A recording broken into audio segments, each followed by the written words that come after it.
Kaitseväeteenistuse osakonnas kohtuvad inimene ja riigikaitse. Osakonna tegevus ja mõju on palju suurem, kui see esmapilgul paista võiks. See ei ole ainult sõdurid, vaid palju enamat. Kaitseväeteenistuse osakonnas on võimalus panustada ja olla kaasatud nii kõikidesse kaitseprojektidesse, kui ka tegeleda inimeste õiguste, kohustuste, hariduse, tervise- ja karjääriküsimuste, sotsiaalse toe andmise ning mäletamisega. Kaitseväeteenistuse osakond saadab riigikaitsega kokku puutuvat inimest piltlikult sünnist surmani. Ning see tee on kahtlemata huvitav ja katsumusterohke.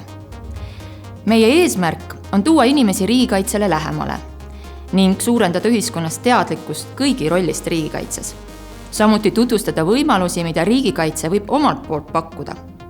See töö on kaasahaarav ja pidev, võimaldab suhelda inimestega mitmesugustelt elualadelt ning pakub ülesandeid ja eduelamusi, kui näeb tulemusi, mis on olulised meile kõigile ja aitavad reaalselt inimesi. Töö Kaitseväeteenistuse osakonnas on pidev suhtlemine ja aktiivne informatsiooni kogumine, et näha olukordi, mis vajavad kohest sekkumist või pikemaaegset strateegiat.